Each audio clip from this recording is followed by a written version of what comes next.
Hi there. Hopefully this video is helpful if you're planning on going to Chicago. That's where we've been for the last week. A number of weeks ago, I put a question out on one of the Facebook forums that I'm on. I said, hey, where should we stay near Chicago? And it was amazing to me, the feedback that I got from people.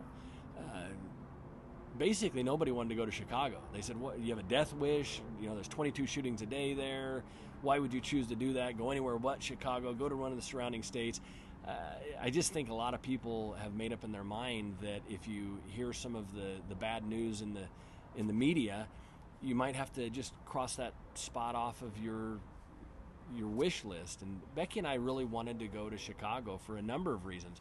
One, it's one of our favorite cities. I used to go there for business every once in a while. And we loved the feel. We loved the architecture. We love the feel of the city. To us, it feels like a condensed New York City. We like visiting that, and we love the pizza. So we really wanted to go there and enjoy some time in Chicago. We also wanted to go to Wrigley Field. We've never been to Wrigley Field. We've been to watch the White Sox play at their stadium, but we had never been to Wrigley Field. So I'm going to share with you our experience of going to Chicago. As you can see, we walked away from it. We're safe. We're okay, and it was just a wonderful trip, a wonderful experience. So. We decided to stay outside of Chicago, and we were probably 28 miles outside of Chicago in a place called Elgin, Illinois.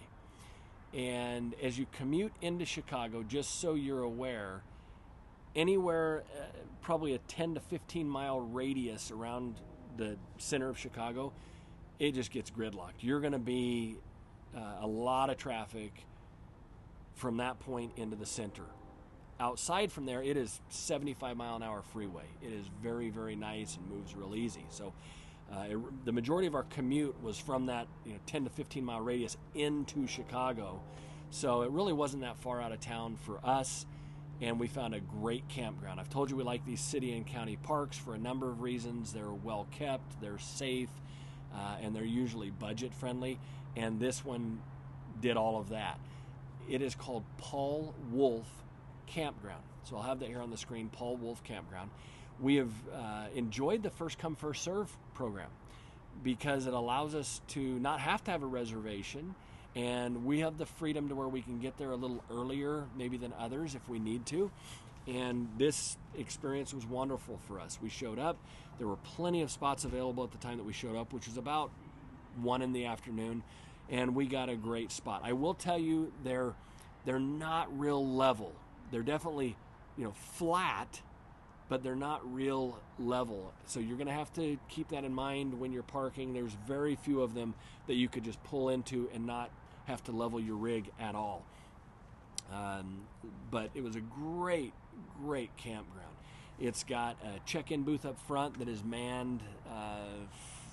We saw people there after 9 o'clock that were working there. I think there's 3 or 4 family hosts camp hosts that live there, and they really took exceptional care of the place. They were on it. They are going to require you to abide by the rules, which we like that. We like rules. You can't have garbage sitting outside your RV, and there's some other stipulations. They don't want you parking on the grass and things like that, but we think those are good. We think it keeps the area looking good. This campground was well kept. It was very, very safe. And it was close to Chicago. I was able to ride my bike a couple of times there. They had some really nice roads around, a little narrow on the shoulders for bike riding, but anyway, it was good, and I enjoyed going on a couple of bike rides.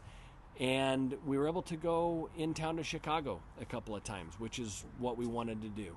So one day we went in and took time in the city, went to Millennium Park, which is where they have the big silver bean that the iconic bean that people get their picture taken by. That's near the Art Institute. That was fun going there. We went through Grant Park. We got to experience a rainstorm there. That was a little interesting. So take an umbrella if there's a chance of rain, because boy, they can have some rainstorms. I think the last 2 times my wife and I have been to Chicago, it's rained that way. So we were prepared. We took the dogs with us as we went into town. We really had a nice afternoon just walking around. Then we stopped for some pizza, Chicago-style pizza. If you've never had it, It is awesome. Basically, all the toppings are put down, and then the sauce is put on top. So it's a different kind of pizza. It was fantastic. I had a former coworker that lived in Chicago for a number of years. He said the best pizza is Lou Minalti's. Lou Minalti's. And he was right. I've eaten my fair share of pizza there in Chicago, and this one was by far the absolute best. So another thing that we decided to do is go to a Cubs game. I'd never been to Wrigley Field. Second, one of the two oldest fields in America, that and Fenway. So much history and culture there. So we wanted to go to a Cubs game. Bought our tickets online. Now the Cubs, Ticketmaster, StubHub, whatever you're buying through, they send you this little one-page thing that tells you about parking and tells you where you need to park or how that works, and just the things that you can and can't bring to the game. You can't have, you can't bring a purse or a bag to the game unless it's clear, and all those things that are kind of normal in society today at any sports event or concert for that matter. But they also tell you about parking, and they say they use an app called Spot Hero. The concept is very cool. The technology is you pull up on your phone, you download it, it shows you all the spots that are available and the prices. You pick a spot, you show up the next day, and your parking spot, you've paid for it. What I didn't like is they were between $80 and $200. I couldn't find one for less than $80. So I kept searching, and I had to dig a little bit, but I found that the Cubs offer a free parking venue that's a few miles away from the stadium, but they offer a shuttle service for free. So on there it said many times you need to show up it fills up 3 hours before the game. Well, that just didn't work into our schedule, so we kind of showed up hoping that wasn't the case. We got there about an hour before the game started. The lot was about half full. I can guarantee you it filled up because there was a lot of people flowing in, but an hour before the game, it was half full. They have 25 or 30 school buses going consistently to, sorry about that. We're doing some preparation here at a fairgrounds that we're staying at, so it was a little noisy there. But they run these shuttles, these buses consistently, and there's 25 or 30 of them there. And it went really, really quick, really, really smooth. They drop you off about 3 blocks from the stadium where they drop you off. You've got a nice walk up there to get in, and the game was awesome. You can see some things you can enjoy at a Cubs game. You get to see the 2016 World Series trophy that they won. You can get your picture taken next to that.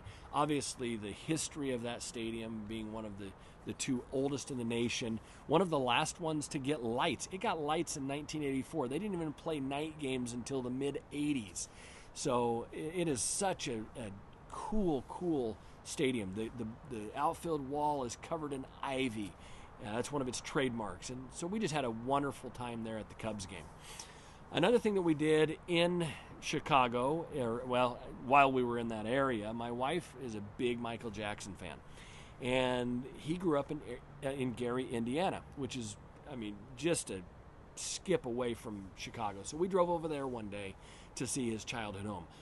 I will tell you, if you're going to go over there to his childhood home, no offense if somebody's from there, I'm just stating some facts. It's a pretty rough neighborhood. I wouldn't plan on getting the kids out of the car and spending much time walking around or anything. It seems to be a very, very depleted neighborhood and has some rough challenges that it's going through. But we really enjoyed seeing the home and took some pictures and then headed back to the RV park. So back to the campground. So Chicago delivered for us. We wanted to go there. We wanted to see the architecture. We wanted to see the city, the beautiful river that runs through the city, the great parks that they've got, many of the wonderful stories around that city. If you're into, it was obviously known for the mob back in the day. If you want to read a cool story about their airport, O'Hare Airport, Butch O'Hare, what a neat story of him and more so of his father and some of the sacrifices that were made there. It's got a really good story, really good feel about it. Where we stayed out in Elgin was very, very comfortable, very quiet, very safe. Again, at the campgrounds, at the city and county campgrounds, they patrol those. And so we saw police officers, driving through 2 or 3 times a day. And so you have a certain level of safety that you feel, and there's order to it. And it's budget friendly. I believe we were under $35 a night to stay there. You had electric, 30 or 50. You had water. The water's a little further away from your rig. It's not plumbed right at the power socket, like the power pole, like many of them are. So make sure you've probably got at least a 50-foot hose. Some of them needed a 50, 60-foot hose to get to the water spigot. But they had water, electric. You do not have a sewer hookup, but there is a dump on site there. There's also a very nice, clean bathroom there on site. Wonderful experience. I would highly recommend Paul Wolf Campground. It's a county campground, and they've really delivered well. It's very, very nice. So hopefully this is helpful. Hopefully it's helpful if you're planning on going to Chicago and you had some of the concerns that we did about being in a place that was safe. Hopefully it's helpful if you're going to plan to go to a Cubs game and you don't want to pay the $80 to $200 for parking. There's a tip there for your free shuttle that I'll leave in there. Hopefully it's helpful if you're looking for some good pizza. Hey, Lou Minalti, I'll vouch for it. Same with the guy that I used to work with that referred me. He said it was the best. I agree. And hopefully this video is helpful for you in many ways. If you have any comments or you'd like to get a hold of me, you can email me. I'll put my email address up here. Also, if you haven't subscribed to the channel, if you would please, I would appreciate that. Thanks, and have a wonderful day.